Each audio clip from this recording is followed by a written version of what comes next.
But thank you very much for accepting. But I will pass first the word for Conceição to present to the audience, and afterwards explanation about what this channel is about. Okay.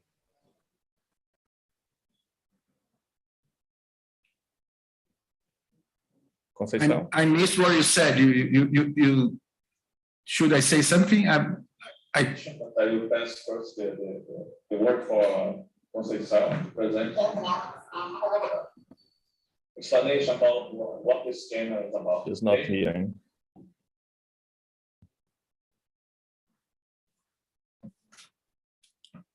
I missed what you said. Conceição, could you introduce Pat? Pat.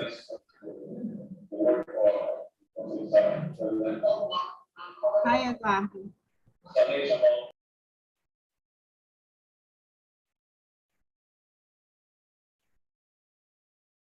Você vai fazer a introdução do seu?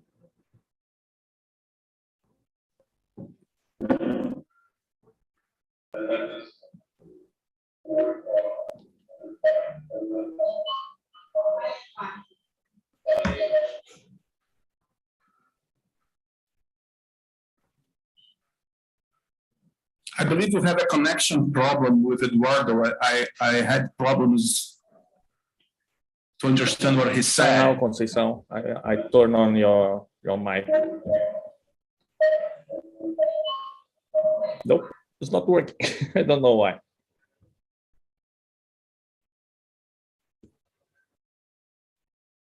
Can we stop? Can we start?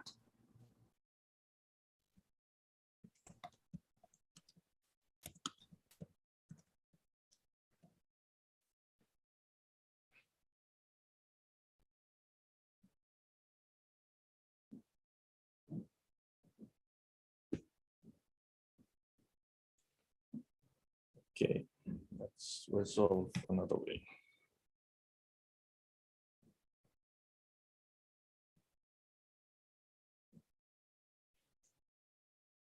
Well, I will introduce, I hope I got it right.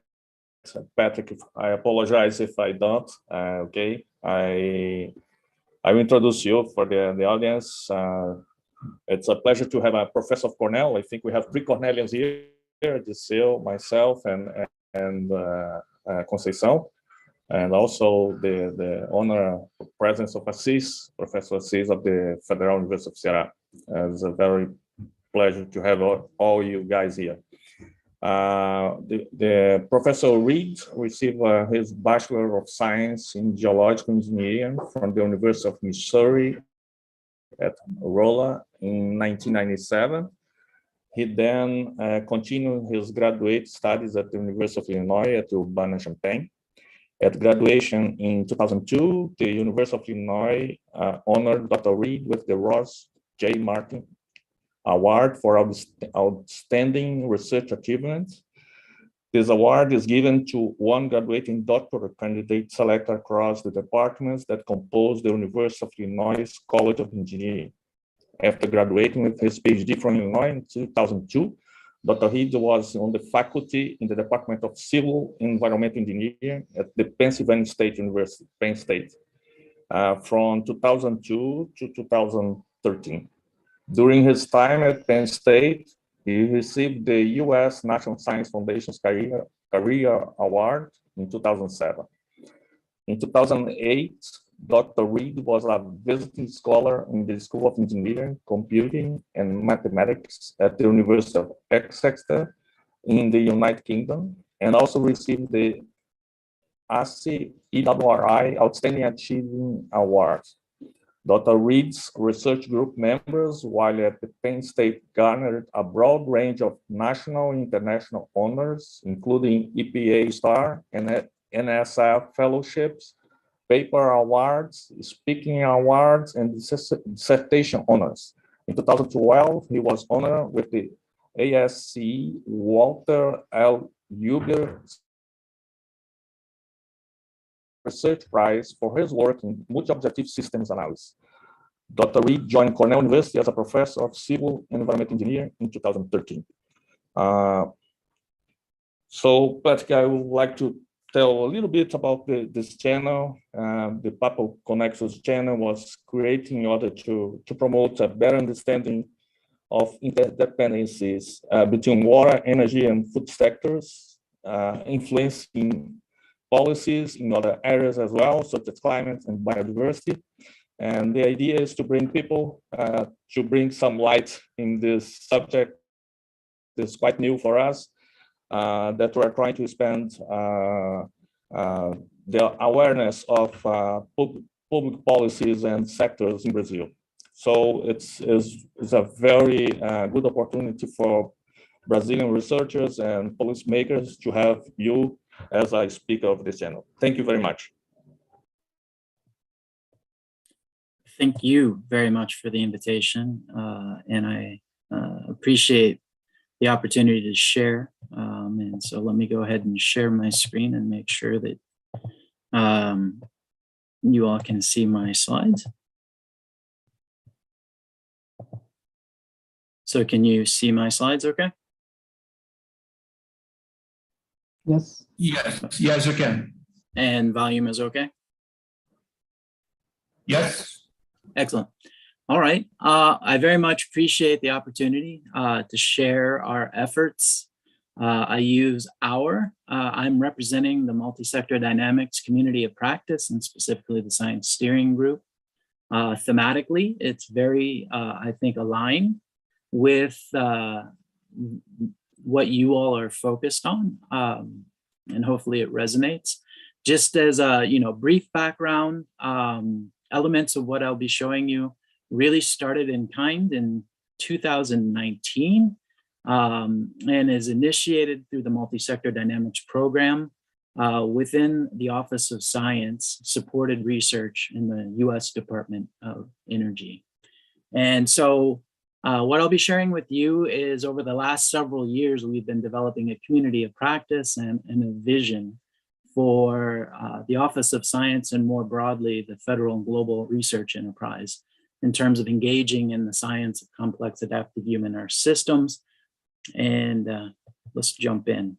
So one of the core focal points here is thinking about navigating climate risk and transitions in an increasingly interconnected and rapidly changing world. And the recognition that that's going to require fundamentally different modes of research and deep integration across disciplines. And so as we think about this in the United States, a high profile example of this, Winter Storm Uri. So one of the things about this is, typically when you're starting to think about climate change, transitions, things along that line, there's usually a focus actually on heat extremes, right? Or drought or flood. But this is an example of a winter storm in Texas. And so you're looking at Austin, Texas in this image, and this is in February 2021. So within this, temperature extremes and energy demands during the event were equivalent to past winter storms, but definitely extreme, and caused $195 billion worth of damage and 246 deaths in a very short period of time. And it is representative of a cascading failure. So within this example, you have the environmental hazard. The impacts were a combination of institutional infrastructure and socioeconomic drivers. So Texas operates on an isolated power grid. The power generation systems were not sufficiently weatherized, and there's some challenges in the way that the market is designed there, where it is not necessarily seen to be profitable to protect for rare events. And there was insufficient planning for high demands. Obviously, as you go into an extreme winter condition, there's an increase in load on the system. As they went into this system, there was a recognition that they had to go into rolling blackouts. And if they did not go into rolling blackouts, they were quite close actually to having the entire system actually fail in terms of the entire ERCOT grid. And so what happened is they went into rolling blackouts across the state, and that left millions without electricity, water, or food. And you can see as they were transitioning here, you have different blackout zones. And so this is Houston, one of our most populous cities in the United States. So as part of this, there was a cascade of events, the human response to the storm. There was increased energy demands, buying additional fuel and generators, storing food and water. And there was a spike. The way that they have their market designed, there was a significant spike in electricity scarcity pricing.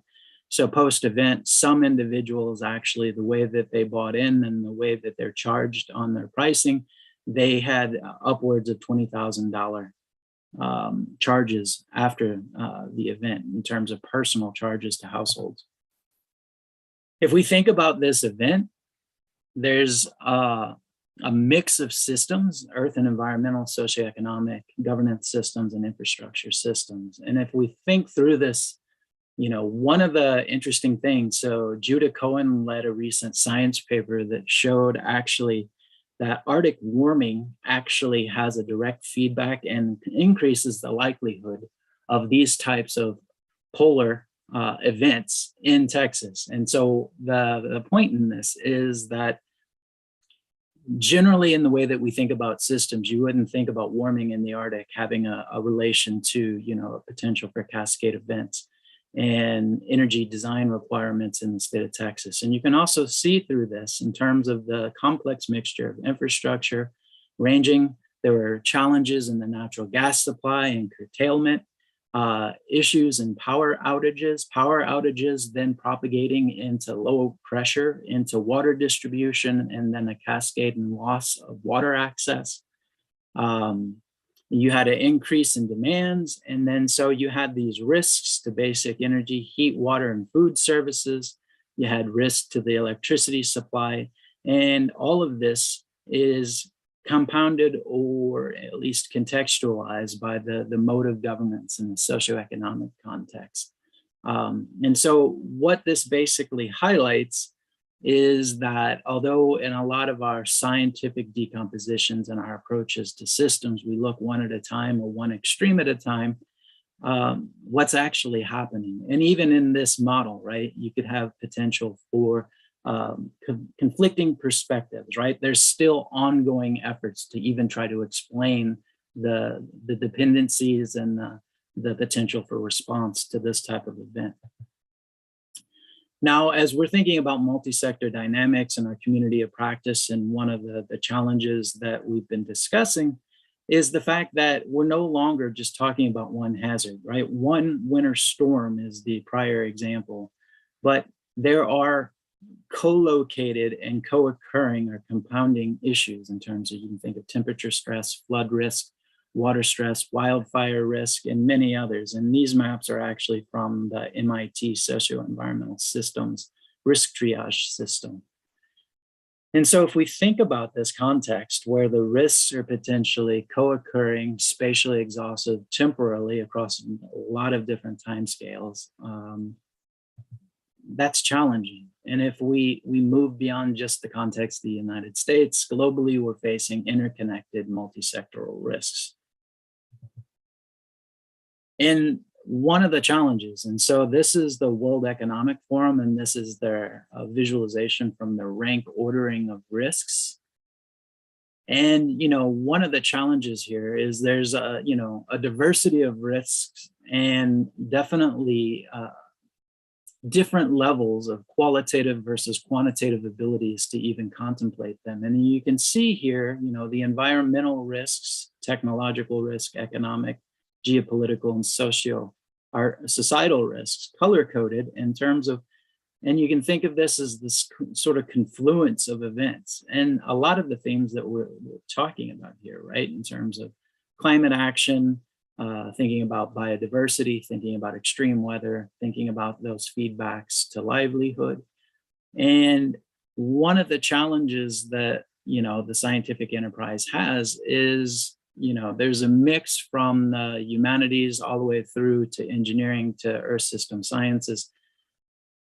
We're not really good at bridging the collective networked interconnectedness of the experienced or lived in effects of these types of interconnected risks.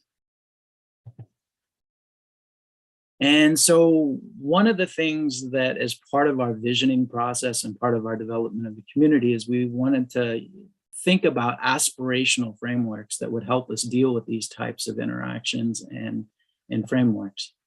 And so one of these aspirational frameworks came from Nicholas Simpson and colleagues and was recently published.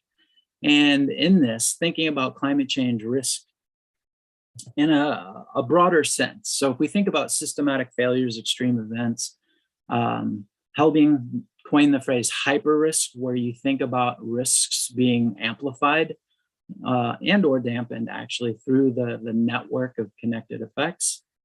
We think about this now, thinking through the highly complex and interconnected way that human Earth systems are configured. You have dynamic relationships between agents, systems, and sectors that are transmitting risk. And you have drivers that can amplify or buffer existing threats. And if we think about this, the innovation, so the classic IPCC approach to thinking about risk is thinking about the hazards. So this is the event, the drought, the wildfire, the potential for flood, or the winter storm, for example. There's exposure to that in terms of how that particular hazard actually has a direct effect and is exposed to systems, and then thinking about vulnerability, the ability to act. But one of the new elements to this framework is the recognition that in each of these sort of determinants of risk, one determinant that wasn't really considered and has now been considered more in Working Group 2 and the recent risk chapters in IPCC is that human response can amplify or dampen. And in responding to one risk, you actually can potentially translate or transmit risk to others in this process. So human system action as a source and response to risk. And this is not necessarily the same as vulnerability in the sense the ability to respond or to reduce risk, but is the source of risk in that sense. So for example, if we have large capital investments and we're trying to adapt and transition our energy systems and our water systems, you can think of unintended consequences, for example, or land competition or multisectoral effects, where you're changing in one sector and that then transmits unintended consequences to other sectors. So in this case, we think about this, but besides risk itself, there's not a lot. If we think about transitions in energy and other sectors, really at heart, you're talking about transformations in the system and even in the basics of a capital investment, right? If you do a major capital investment, your capacity to have a service or to do what you're investing in changes. That's the merit of it, right? It's a threshold event. And at this stage, our modeling frameworks, our approaches in science, we're not really, we don't have a lot of experience in thinking about endogenous change in form and function across multiple systems, where they're actually changing in terms of the, not just, if you think about form, if you're doing an energy transition, how are you investing in those assets? What are those assets doing? What's the balance between stranded assets? And then how does that interface with the other investments, the other sectoral potential risks, and then the dynamics? And you can think of other large scale elements, for example, land use cover and change, the behavioral elements of systems. So as we've posed it, we view that better understanding the interdependent global to local challenges or shaping critical pathways of societal change is a societal grand challenge. And this is where we believe that there needs to be a deeper integration of diverse perspectives and technical capabilities. We're not the first folks to have this idea, but it is a grand challenge. And actually, if we think about this, there's a variety of communities, and these communities range in terms of socio-environmental systems, for example, or socio-ecological systems in some of the original fundamental work in the idea of systems transition. More recent, this is a report in the United States that strongly shaped the US science enterprise and specifically the National Science Foundation, ideas of thinking about transitions. And so our goal here is we spent quite a bit of time in sort of synthesizing the available perspectives and ideas out there. And then this created the opportunity. So just to provide some context in terms of the US investment in research enterprise, we're working with the Department of Energy. And so what you're seeing here, these are US federal dollars obligated for basic research. And this is the 2019 budget. It gives you a sense, but in terms of this basic research, the US Office of Science here, 4.9 billion. And within that, we are working in the multi-sector dynamics, which is in the Earth environmental systems area. And so part of our goal is then to seed within the US Department of Energy new work and to build this community of practice in these challenge areas with substantial support and seeding from the US Department of Energy's Office of Science. The way that we're doing our community of practice is we're trying to bring together dispersed research teams and communities that have been working on related challenges. We are thinking both nationally and internationally in our ambitions here. Our structure is a combination of funded projects, a scientific steering group, of which I'm representing, working groups, facilitation team, again, where I have a leadership role, and then working with sponsors. I won't go through all the names, but these are colleagues that have been interacting in this process and helping in shaping the multi-sector dynamics community of practice. My colleagues on the facilitation team, and we have a job of sort of bridging and moving forward across the projects, across the working groups, across the scientific steering group. And just to acknowledge Natalie Voisin and Klaus Keller are the co-chairs of our science steering group. And so we've been meeting regularly, working actively, and have had a broad variety of activities. One of the key activities that we've had is the establishment of working groups. These are through thematic proposal, request for proposal processes, where topics and groups are selected. And so right now we have energy transitions, human systems modeling, education, professional development. So one of the things just to emphasize there, obviously moving into this sort of multi-sectoral space where you have multiple disciplines is a challenge, both on a professional level and if you think about it from an academic track research perspective. Other working groups include urban systems, uncertainty quantification, and FAIR data, so findable, accessible, interoperable, and reusable processes, and open science. So one of the major deliverables that we provided and was released this January in 2022, and if you're interested, I would welcome you to explore our website and given here, as well as the vision report. And much of what I'm reporting here is reflected within this vision report. And in formulating and writing this, it was 2 years of literature review combined with discussions, visioning, and creating sort of aspirational opportunities, and then thinking about how to leverage the existing investments in the US Department of Energy's Office of Science to then expand into the next decade of aspirations. So one of the first questions you might ask is, what is multi-sector dynamics? And one of the interesting things is even just a word sector. Actually, if you're an economist or an engineer or in business and finance, actually you get totally different definitions. So we define a sector as a complex systems of systems that deliver services, amenities, and products critical to society. And so if we think about the sector and then the dynamics in multi-sector dynamics, we are referring to pathways of change that result from transitions and shocks, shaped by the interconnectedness, alternate perspectives, cross-scale influences, and deep uncertainties in systems. So it's the dynamics of change. And so if we think about this multi-sector dynamics and the context is broadening it out. So a lot of times we think about singular hazards or influences, singular sectors, singular systems.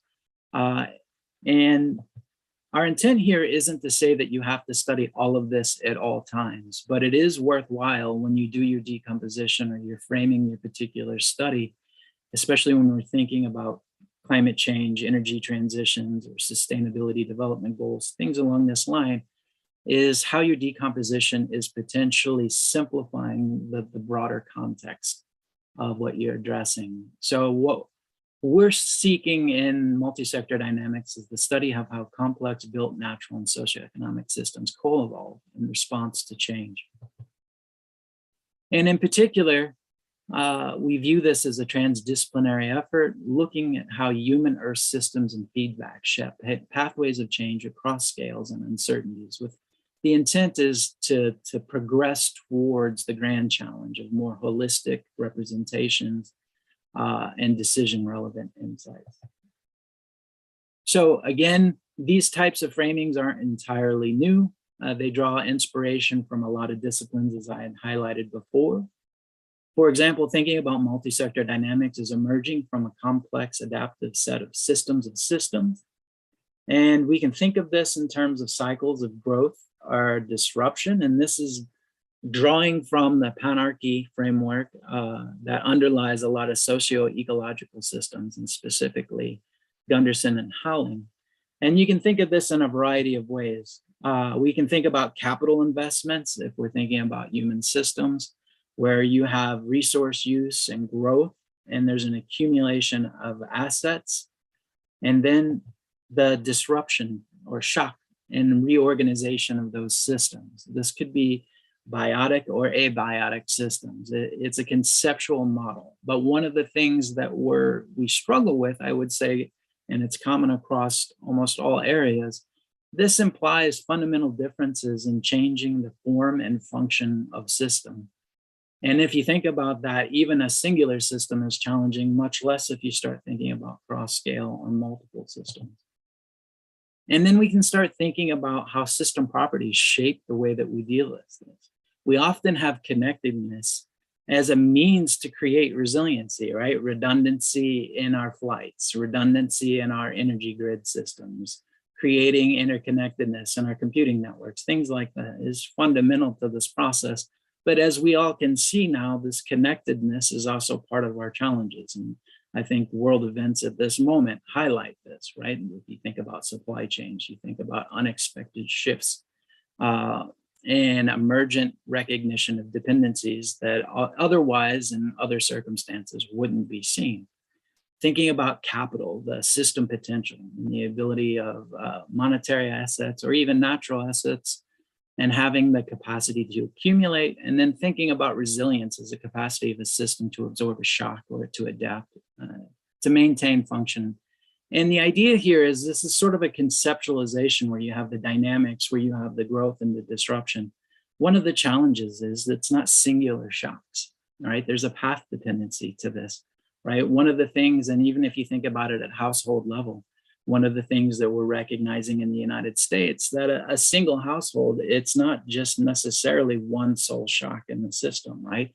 And you can think about this in the coastal context and sea level rise or flooding, is that individuals or households are having a potential series of shocks that they deal with. Those with more capacity, right, to deal with that actually adapt or cope in a better way. And those that don't necessarily cannot do that.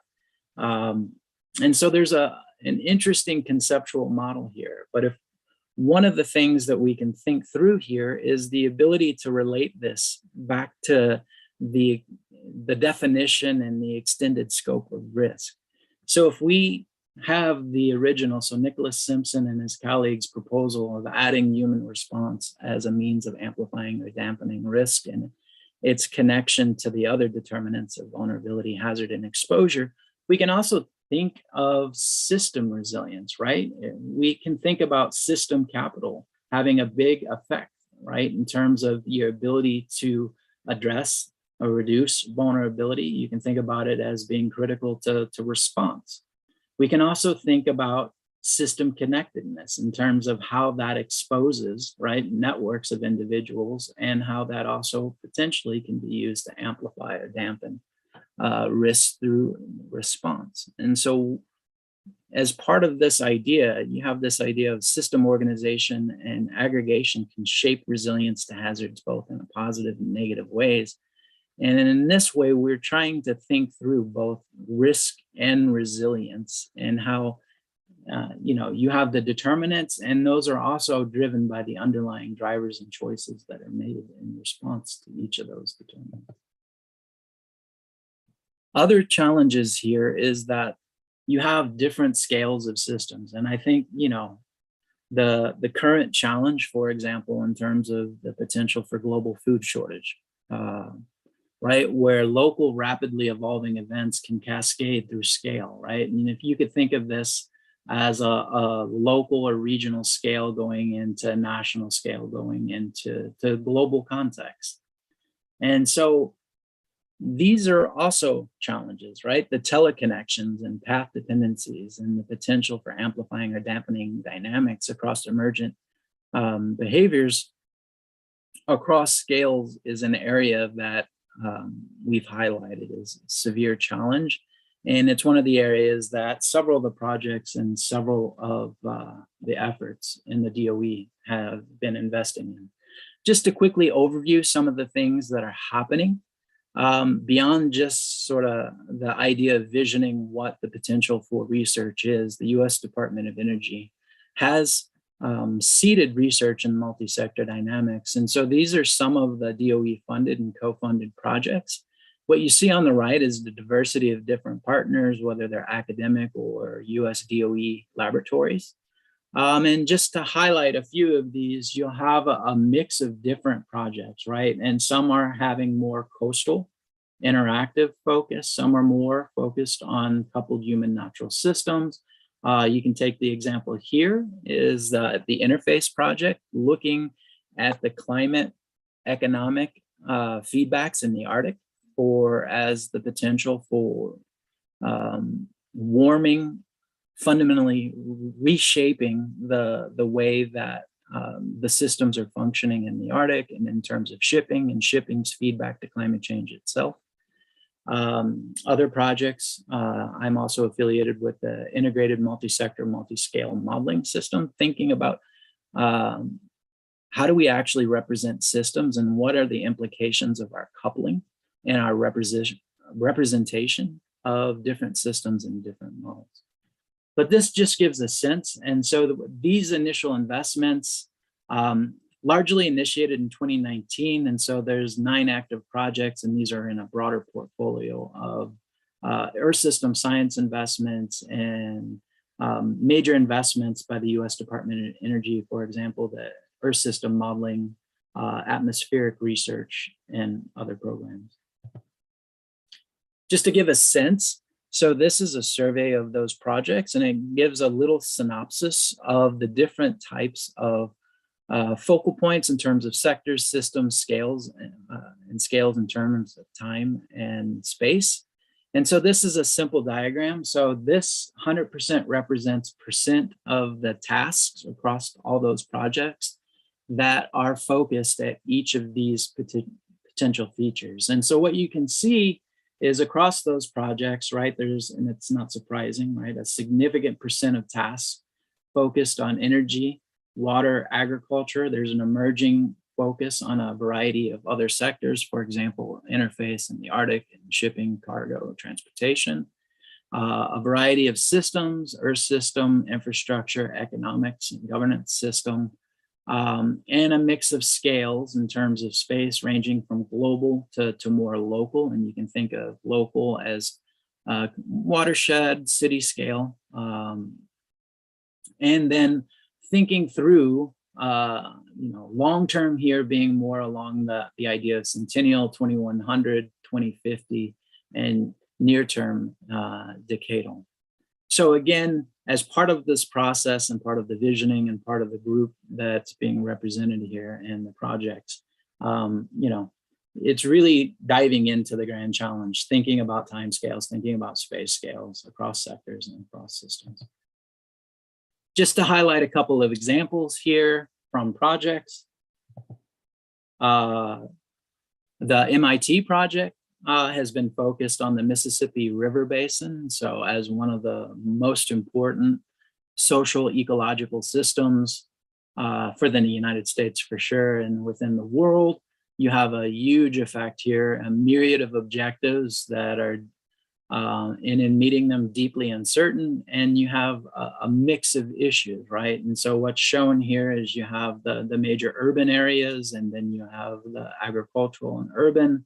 You have the potential challenges associated with managing nitrogen, phosphorus, and overall output. You have the Gulf dead zone in terms of the environmental issues. You have something on the order of 30% of the US GDP is actually associated with shipping in and around this basin. And so thinking about how you balance the land use, land cover change, the climate and climate transition risks, thinking about the mix of influences and then how they teleconnect throughout the United States, how they connect regionally all the way through global, is one of the features of the MIT project.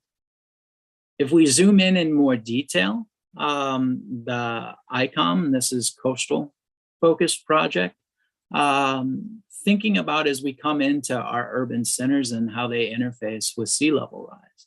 And one of the big challenges that we've identified as part of our focus is uncertainty, adaptivity, and the dynamics of human systems. And so there's been a growing focus on agent-based modeling and representations of complex interplay between human action and adaptation. And the question is, does the contextualized system and the human behaviors actually, do they make sense? Are they making state-aware decisions? So if the way that you are representing a dynamic and adaptive system, if it makes exactly the same action, no matter what world it's in, that doesn't really make sense. And so you can think about this interfacing from the range of different focal point issues, land use, infrastructure expansion, different viewpoints in terms of, like, for example, developer versus residency, thinking about issues, for example, water availability. But more than that is thinking about this in the context of foresight, thinking about this in terms of emerging tools, the opportunity, for example, to add things from emerging innovations and reinforcement learning, machine learning, and our ability to model the governance structures, the evolving potential financial context, economic context, and drivers. Another example of a recent MSD study that just highlights some of the challenges. This is from Claudia Tibaldi and colleagues, in thinking about uncertainty quantification and emulation. And so in their work, they combined Earth systems modeling, so the global climate models. They then emulated those. They used Markov chain Monte Carlo techniques. And so in essence, they were able to look at 10,000 different sorts of futures, this high ensemble, and then thinking about hazards. And they did this globally, but this is zooming into the East Coast of the United States and the Gulf Coast, so, and in Mexico.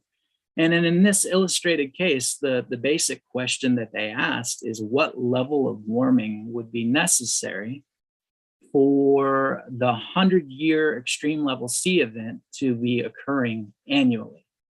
So you can think of this as to what level of warming would be required where what is now a 100-year extreme sea level event in terms of flooding and effect and hazard, what level of warming would that be in terms of that becoming an annual event? And just the sheer complexity of this in terms of the spatial heterogeneity and the difference where you have zones that are right next to each other, right, where they don't appear to have as much sensitivity to warming as others. And then you can think about this, and then relating this to the prior slides, we don't really understand the mechanisms here. We don't know the implications. If we think about the Gulf and the Mississippi, or our, overall sort of economic interactivity, these are all challenges that we don't understand well. They go across scale, they go across sector, they go across hazard. And this is just even looking at at one specific context of sea level rise. So just to end out, I'm going to end out the presentation with a more detailed example from some of my group's recent research, and this was led by my former postdoc, Antonia Hajimichael, who is now junior faculty at Penn State University. So we've been doing some work in looking at the upper Colorado River Basin in the United States. This is a very complex system. You got a combination of irrigation, power generation, trans-basin diversions, fisheries, storage issues in this. In the United States, we have different types of institutional and governmental context. And then in this particular case, prior appropriation doctrine in the United States West. So first in time is first in right. So in essence, those who have had access to water and settled earlier have a higher right. And so under conditions of scarcity, then senior right users get priority over junior right users. And this institutional context is critical for really understanding the water balance dynamics and the vulnerabilities in the system. So, and as you think about this, you know, do we really understand this? So if you're a senior user, you have, right, the prioritized right. So does that mean that you are less vulnerable? And that's not necessarily clear. And part of the results that I'm showing you are collaborative. So my former, also beyond Antonia, this includes Julie Quinn from University of Virginia, another one of my former students, Wilson Water Group, Black and Veatch, the National Center for Atmospheric Research, and we work directly with the Colorado Water Conservation Board. So the questions asked here are, how vulnerable are these water users to future climatic stress, increasing water demands, and other uncertain drivers? And can we identify which stressors are the most consequential for these users and under what conditions? And are there asymmetries and impacts across users? So often in our representation of systems, they're actually aggregate. And you don't have specific users and you don't necessarily resolve the question of individuals.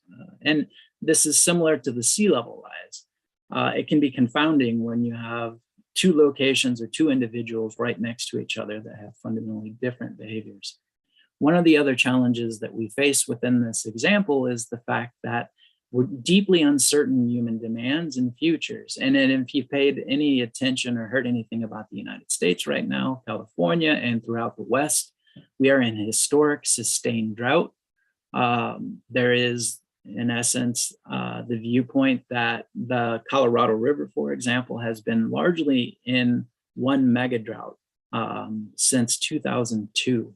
And we are in historic conditions where there are potential for institutional changes at a huge level. And so in this particular example is just a classic example from Seattle, but this represents their actual data for how they actually projected and what actually occurred in terms of demand.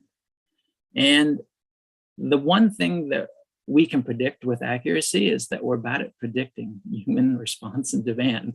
We're good at being bad, right? And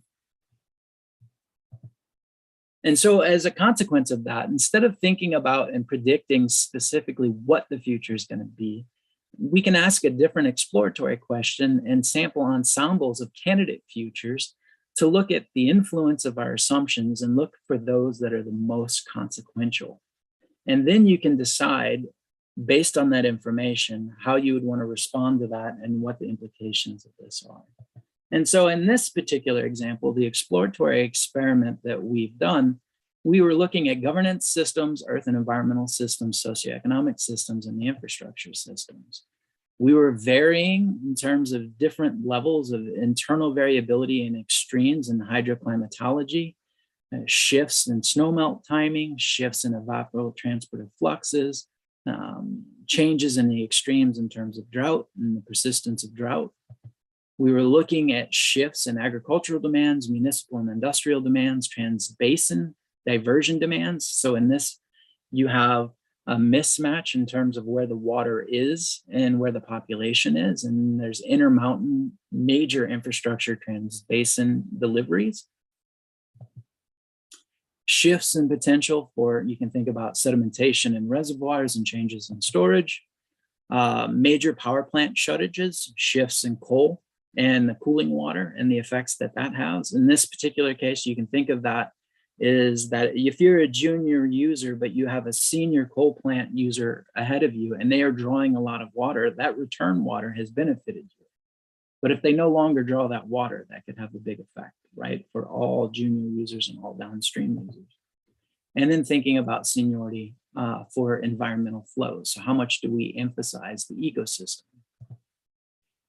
And so what we ended up doing is we looked actually at 10,000 different ensamples of Monte Carlo world. So a very large ensemble state of different uncertain conditions. And we put this system in these future worlds.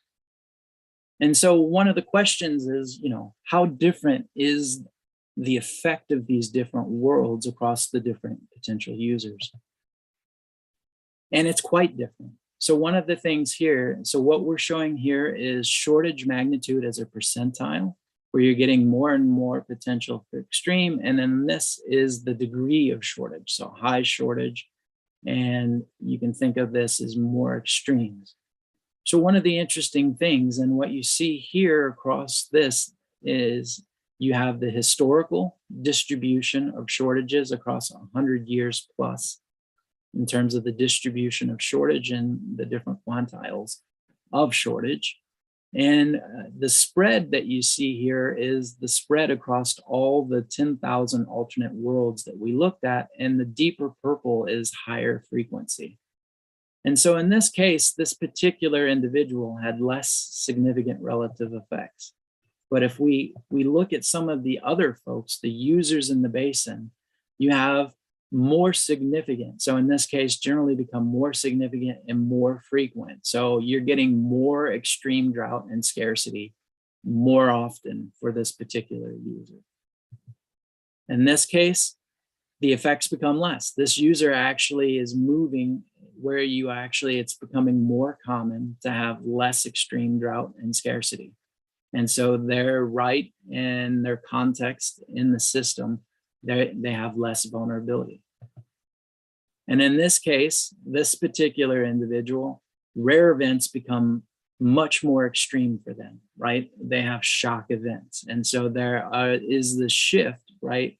Where relatively rare events become much more extreme for them. And so they have this potential for extreme droughts. The interesting thing is, this is much to do with their context, their institution, and their water right, as it does with the hydroclimatology. And so one of the questions we might ask is, you know, we sampled many different potential drivers from different system perspectives on what is affecting each of these users. And what it is, it's different for different individuals. And one of the things about this study is the common conceptual model in people's mind is that senior right holders basically are less vulnerable. That's not necessarily true. It depends on what sectoral use the user is, where they're located, and what their context is. And so what we can see here is in these different cases, for example, orange or irrigation demand, this is the primary driver of water scarcity and vulnerability for certain users.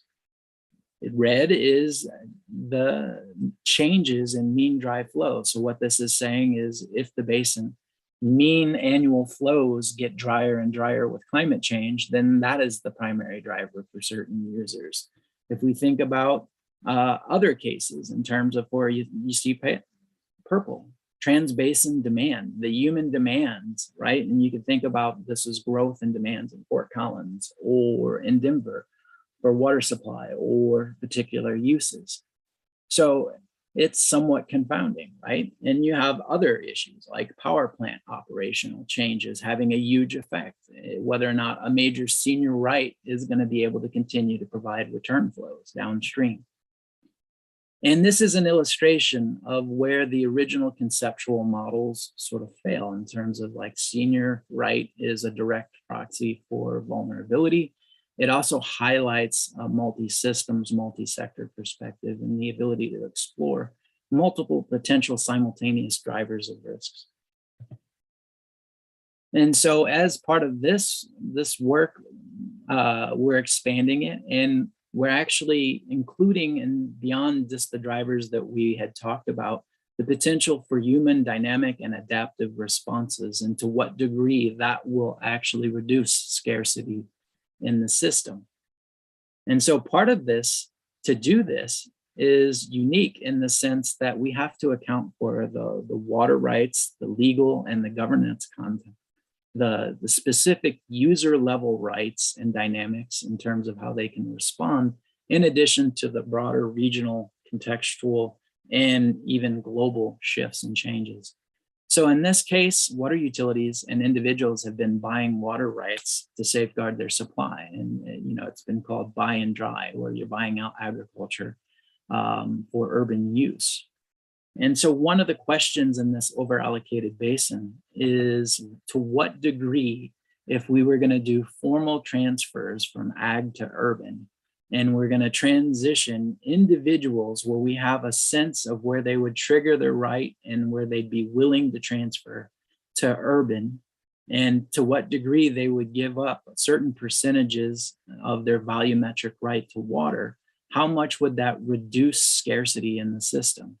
And the point here is not to predict what exactly a water market or a water transfer is going to do. It's more to ask the question, how much of the water balance is affected, even in extreme cases of sampling individuals using water transfers, and thinking about the ability of the human system and institution to actually to affect responses to water scarcity and water scarcity itself. And you can think of this as the shaded areas, where in essence what we're showing is, from preliminary results, how these adaptive rules shift the volumetric water balance. And you can see it's relatively modest, right, as a percent. And that might be important for a particular region. But now this gets us to the opportunity to start mapping the dependent actions, the potential for institutional changes, the value of water transfers, thinking about that as dynamic and adaptive responses to scarcity, and then tying that across the extremes that are being seen in terms of drought, in terms of climate change, and then in terms of institutional changes. So with that, I went a little over, hopefully not too bad. My timer tells me it's 46 minutes, but it gives you a sense of some of the conversations that we've had, some of the work that we've done, and I'm happy to open the floor for discussion. Thank you very much, Patrick. It was a very, very, very interesting presentation. I would ask here people in the Zoom meeting if you want to make comments and questions, and we are also going to open for questions at the YouTube channel. But first, I'd like to know if we have some people here that have been working on issues like that in Brazil. Professor Assis Filho, for example, is leading for a long time a research group that tries to work on water issues in the Northeast, especially in the state of Ceará. And he's been doing something similar to this, but if he wants to say something or make comments or ask questions, would be good. Eduardo also is working with people from France and the Netherlands that are working very heavily on the Northeast with respect to drought. And it would be nice to put this community together to discuss these issues more deeply in the future, but it would be nice to hear from them as well.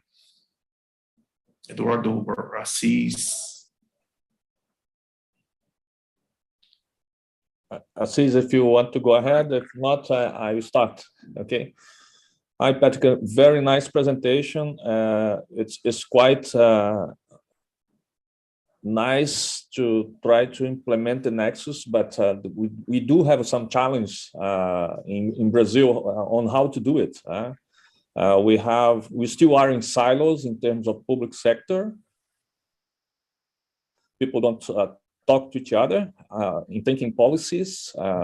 And also we have cross-scale issues to deal with. For example, the water management systems think and manage the major infrastructure, but the governance of the system do not reach out the community level that we also have to implement the same nexus rationality, right? And do you have any how to deal with this? How to say challenge among sectors on implementing cross-scaling water governance, if you will? I mean, I think one is I'm not going to claim to have solved that. I think we can have the same conversation in any country on the planet, right? In terms of these issues. Now, in terms of thinking about it from the scientific enterprise level, I think one, sort of the first best move is just understanding. So I think one of the things that, and there's been different programs in the United States, for example, the Food, Energy, Water funding from the US National Science Foundation, or the examples of the Multisector Dynamics in DOE, has been just, is this relevant, right? Are the insights and the dependencies consequential?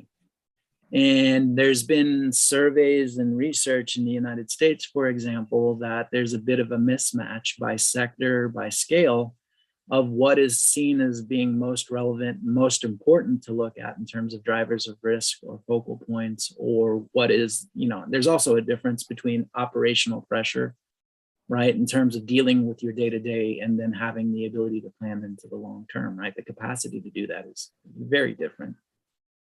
But one of the first steps is just to map that there are legitimate and significant cross-scale, cross-sector interactions that, if neglected, will create a high degree of regret. Would be my first basic step. And it's not to say, because one of the questions is when we show like multi-sector dynamics and all these cascading potential and interacting influences, no, we don't have to do everything all at once, but often the way we do what we're comfortable with excludes everything at once without thinking about it. And so we don't have the counterfactual of like, what is the effect of our structural assumptions? I think the other thing, there's a epistemological issue of vocabulary and focus in different frameworks, right? Water and energy have been sort of side by side for a very long time, but even that is very difficult, right? The frameworks of modeling are different. The institutional frameworks are different. The scale effects are different. There are places of interface, but how they're handled in each of the different types of modeling frameworks is different. And I think identifying just the vocabulary and the representational differences and their consequences is also helpful. And again, that can lead to thinking about what are consequential outcomes. I guess the last thing is there can be a tendency for the research enterprise to be divorced from the real world, right? The potential to choose a hypothesis that you enjoy versus a hypothesis that's needed. We're often attracted to the tools we're most comfortable with and not so attracted into heavy investments and major changes in the way that we approach our hypotheses, our modeling, and our science. And I think that's where, co-production and conversations and making sure that you're doing decision relevant work, that's talking to the folks in the real world and sort of matching sort of what they're thinking and what is most relevant to them. And, how does that match into the science that's being done?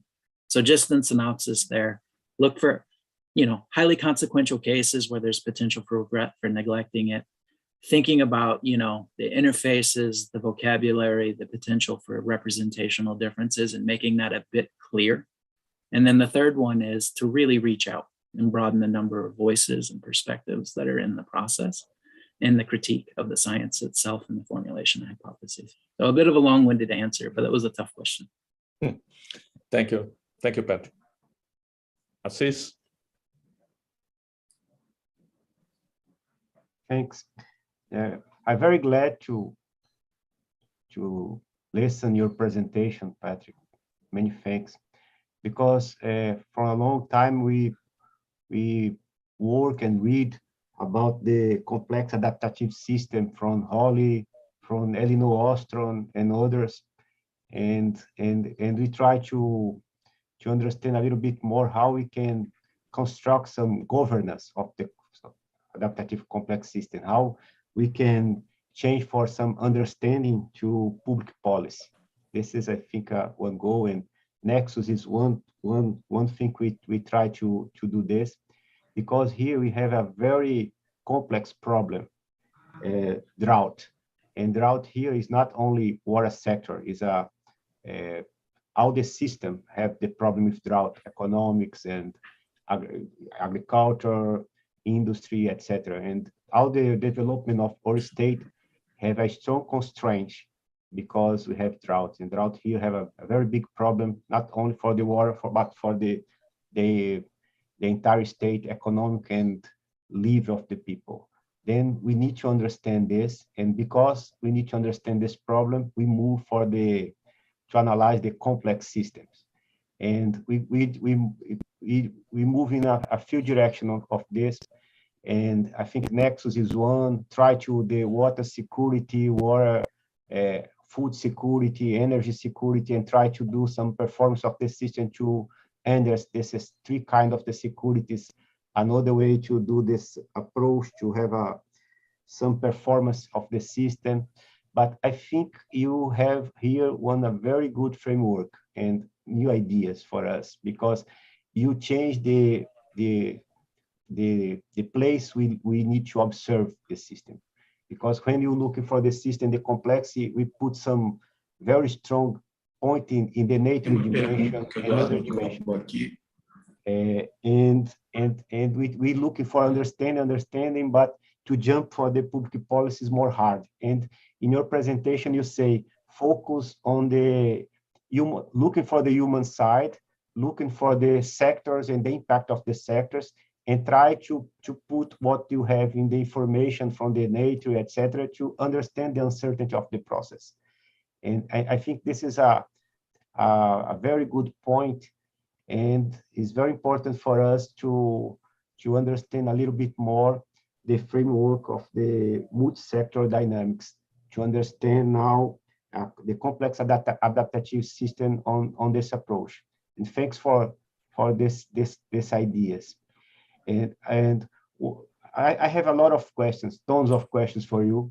However, perhaps I can send some email in another point to put some of these questions. But one question I have is about the uncertainty, because we have a strong uncertainty of the future. The only thing we know of the future is our forecast is wrong.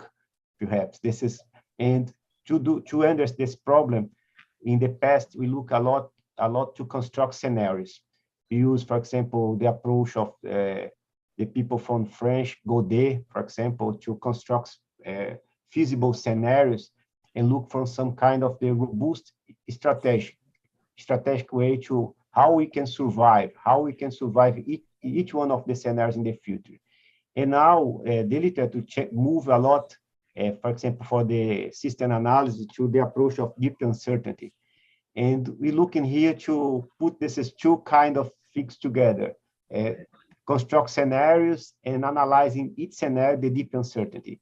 You think this is how we can put together this is two ideas, because the scenarios have spread a lot, and the deep uncertainty we need to have, for example, analyze the uncertainty of the parameters and some kind, but is less, I think, is less dispersed of the of this, like the scenario. Scenarios perhaps sometimes goes to very strong, different way.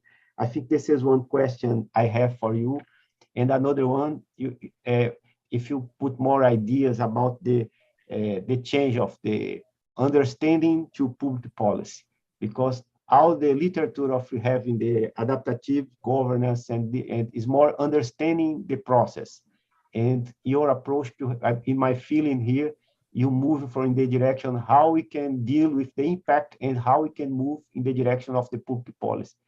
I'm wrong on this approach, or the idea I get from your insights? I think I stop in this as two questions. And Sure. many thanks again. So, well, thank you. And a lot of what you described, I think, is a shared and common experience for folks that are trying to tackle these issues. I think in your first question, thinking about deep uncertainty and robustness. So I am active in the decision-making under deep uncertainty community and thinking about robustness and thinking about scenarios.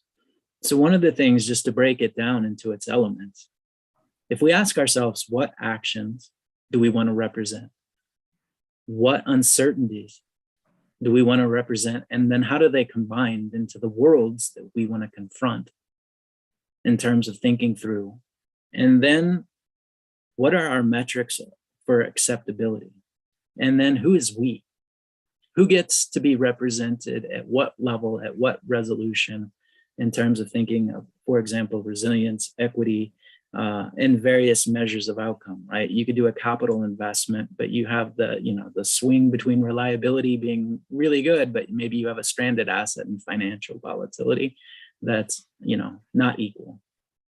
So if we have this, what actions, what uncertainties, and specifically how those are combined into what worlds, and then, what matters, what's acceptable, you can then think about what drives failures, inability to achieve outcomes that are acceptable. And that is also, another question is who gets to define what is acceptable and what combination of every time we say and, right?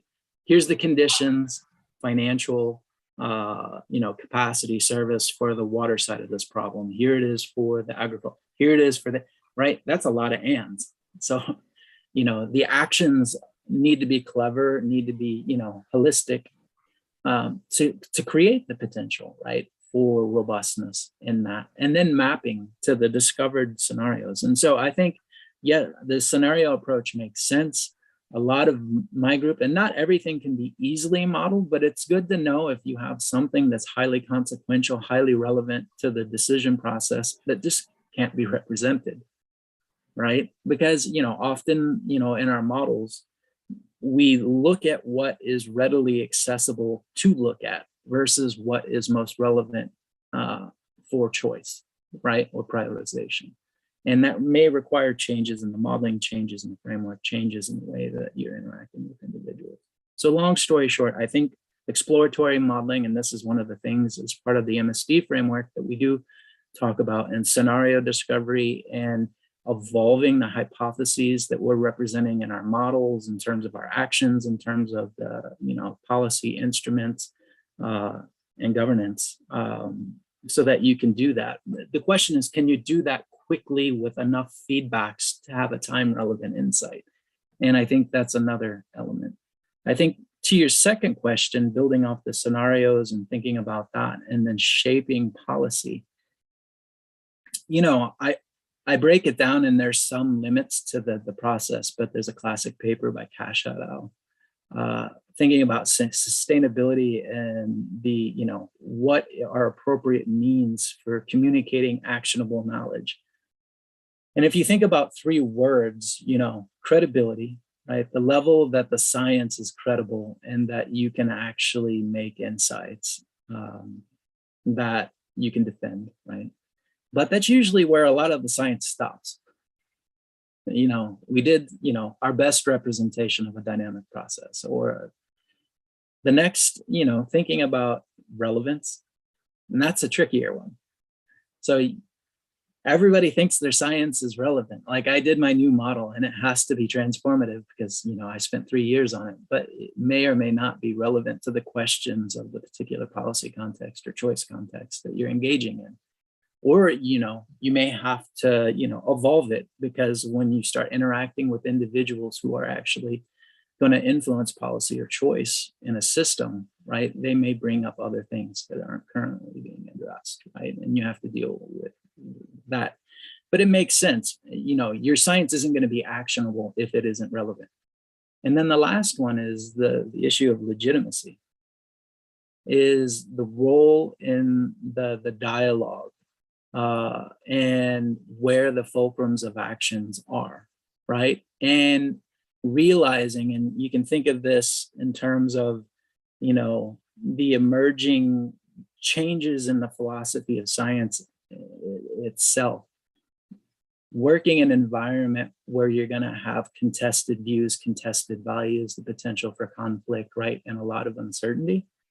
And how you communicate, as you had noted, robust insights and candidate actions that create optionality, right, for being wrong, and then engage in that. And, some of the work in post-normal science, for example, Bunowitz and Rivetz, and on the philosophical side, and there's been, transitions and transformations literature in terms of, if you're thinking about credibility, relevance, and legitimacy, it ties to co-production. Who's at the table? I mean, so when I teach a class on decision framing and analytics at Cornell, and, one of the esteemed colleagues that I have that retired is Pete Laux, who, is my personal sort of hero of academics.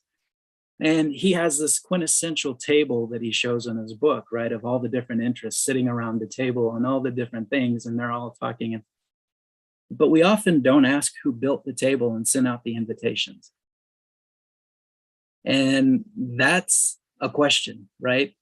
And why is the table, right, convening? And who isn't at the table? And I think as a scientific enterprise, that last question is something that we haven't been very good with. And then who gets, if we go back to your scenarios question, what is acceptable? Well, what are the lived in experiences of the consequences of the choices in the represented systems? That gets specific and challenging. So a bit of the meandering answer to your two questions, and I think they're critical questions, but hopefully that was somewhat helpful. Just a comment. Peter Laux is a hero for many people here in this room. Yeah, we have 3 questions here for you, Patrick. One is from a student from the University of Ceará. She is questioning how public policies in the energy sector is considered, if it considers or not the interactions with the other sectors, water, climate, and so on. I mean, there are multiple individuals that have brought this up from different perspectives. And so I'm not going to say authoritatively that I can represent all. I can say what recent perspectives. There's a recent paper actually that just came out in Joule, right? And there's a community there where they're talking about the disconnection between climate change modeling and data and climate change modelers and power systems modelers. Different scales, different types of data, different familiarity, and underlying different questions, right? There's that. You can think about from the climate change IPCC processes and the scenarios processes, right? There's the representation of energy transitions and integrated assessment models, for example, right? And the questions and the representations there are more interacting in terms of sectors and systems and scales, but they don't necessarily capture the realities of the power systems at the time scales and things like that. Right, we can think about the interface, for example, power systems model, water systems model, same major hydropower system.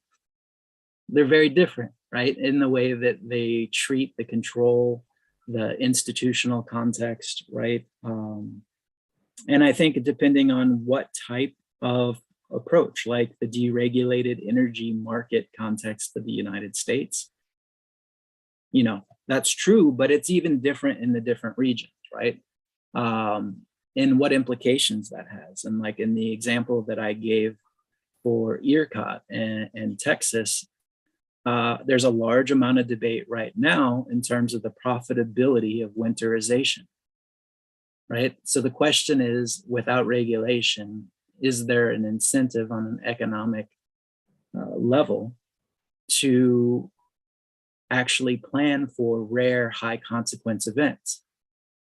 Now, in other parts of the US, right, that's a regulatory requirement and the markets are structured different.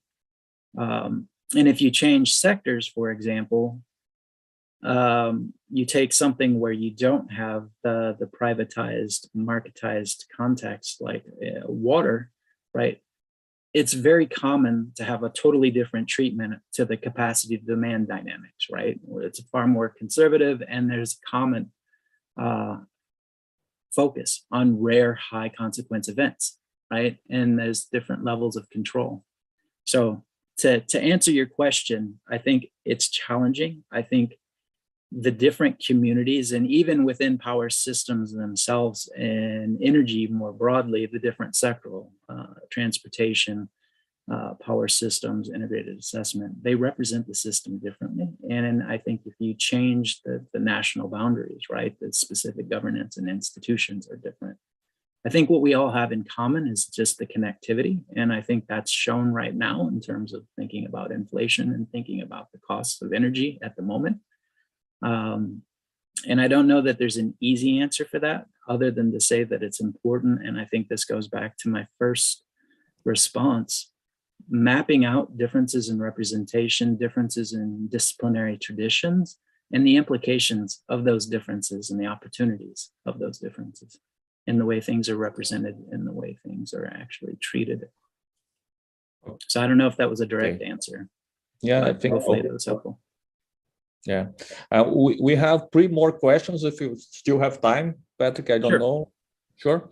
So there is a question by Dave Walker from Cornell University.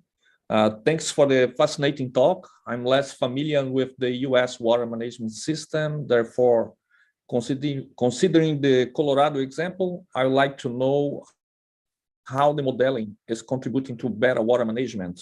Are policymakers in different sectors and actors involved in the modeling?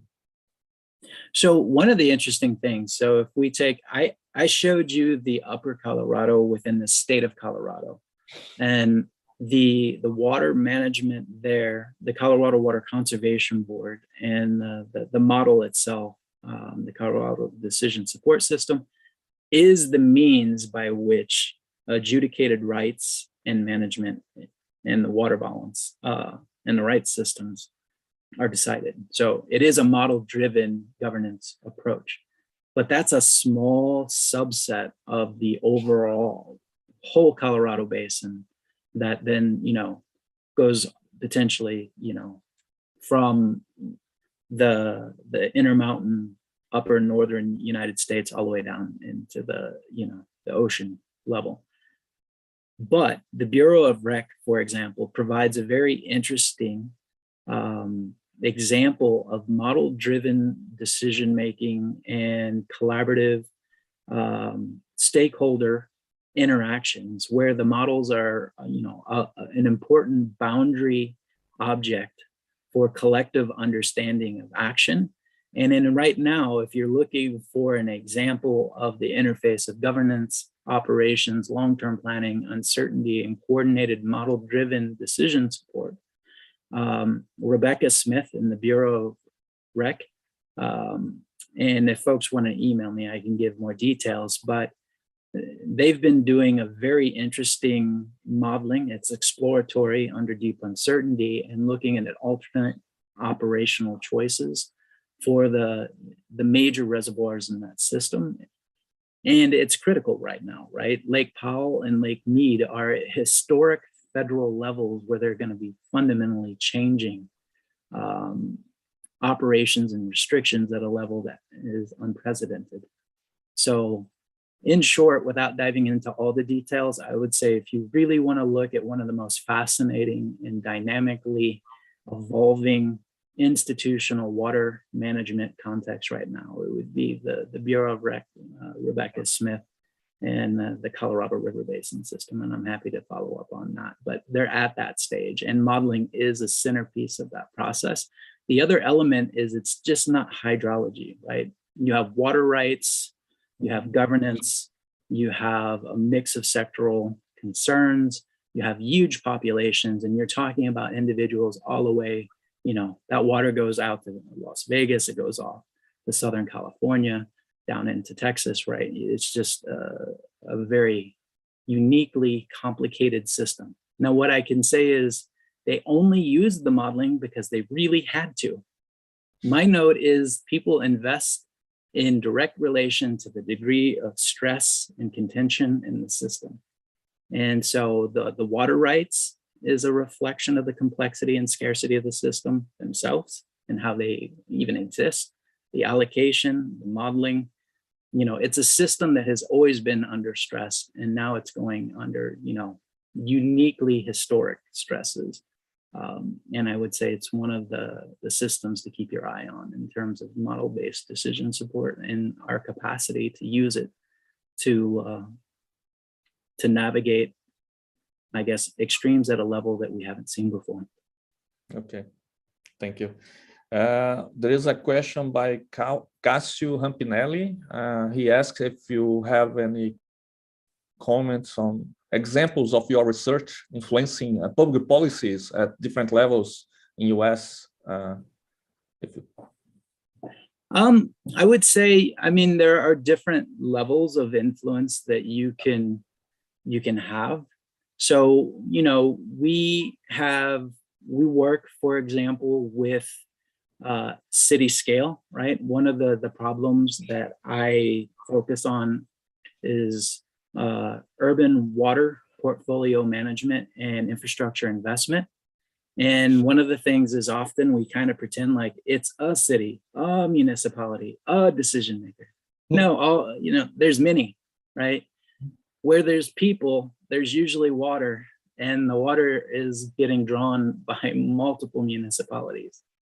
And so one of the examples where we've had some influence, two examples, I would say we have work in our infrastructure investment pathways work with the Research Triangle region in North Carolina, where you have municipalities representing the cities of Durham, Chapel Hill, Raleigh, and others.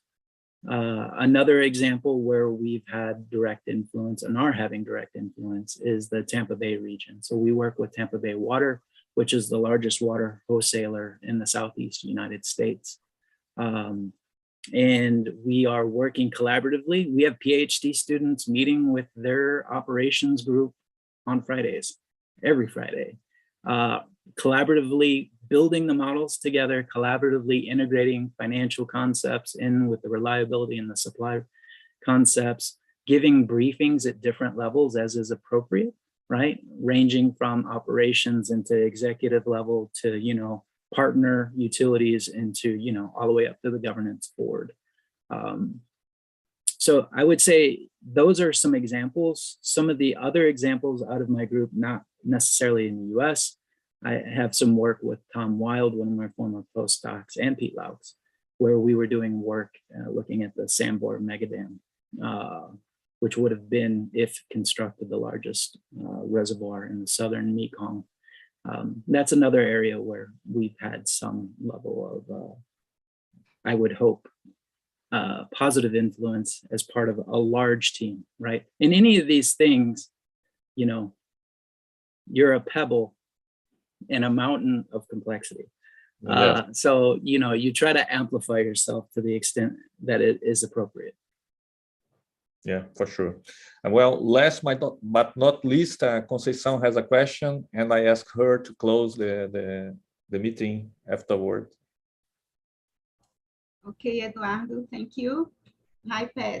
My question, I have chances to talk to you many times, but there is the issue of equity that I would like you to give a little word about that, how all the framework of the multi-sector research would be, I mean, influenced in environmental and countries that are not so equal as we say the US could be or something like that. So I just want to hear a little bit from you, what would be the approach to deal with equity in the multi-sector dynamics?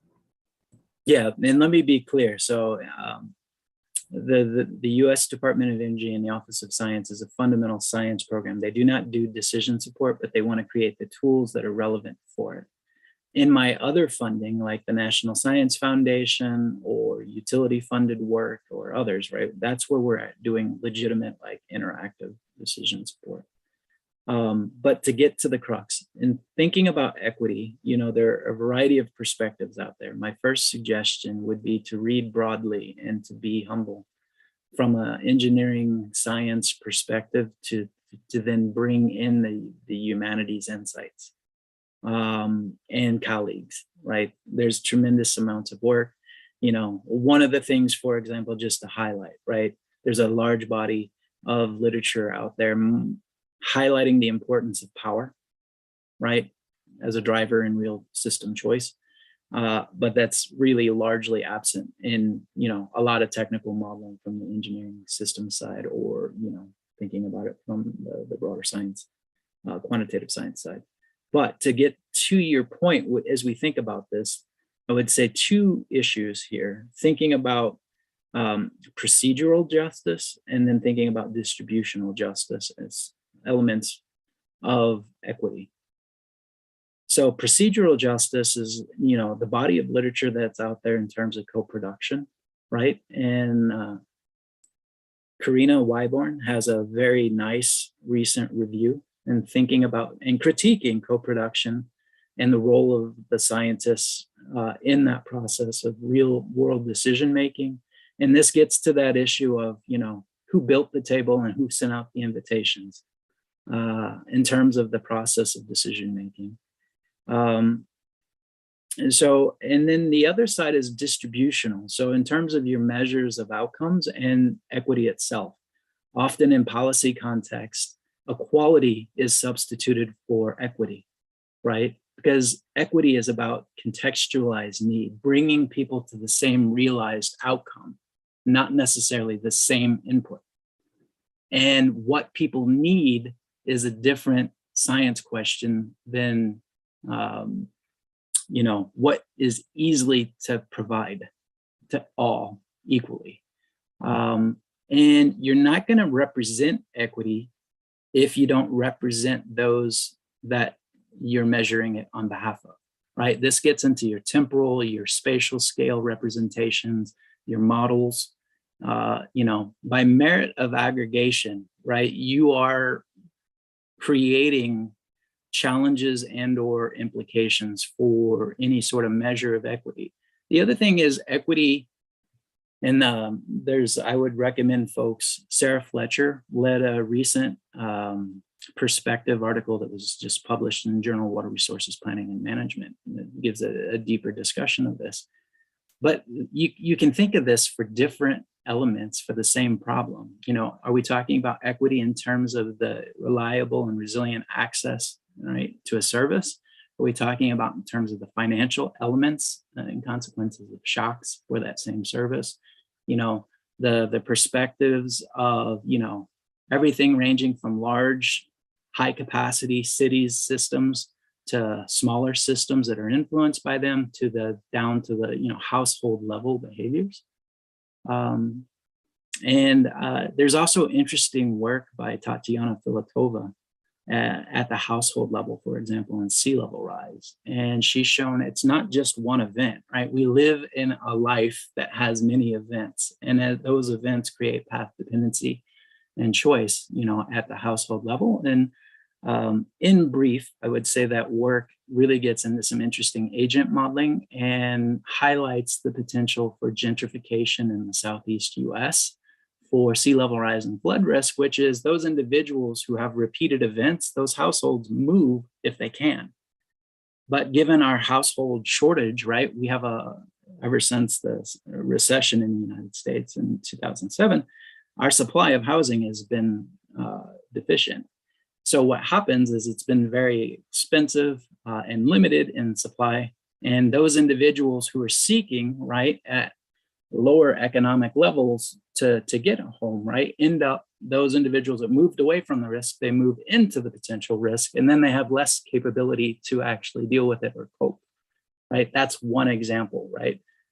And that's very specific to household level and cross-event, right, path dependency. And it would be hard to answer the equity question if you can't resolve that, right? So I would say the core of it is thinking about the procedural and distributional justice elements of how you're representing it. It's a very hard question, I would say. I gave you a very limited answer. Okay, Pat, thank you very much for your question. I want to thank for your time. Eduardo, I think we can close now, right? And thanks for all our colleagues that participated in this Papo Conexus initiative. We wish we could meet you in next opportunity. But thanks very much for your time. I know you have a very busy agenda. Thanks for collaborating with us as you always do. Thank you. Have a good day, everyone. Thank you all so much. Thank you, Patrick. Thank you. Bye-bye. Bye. Thank you.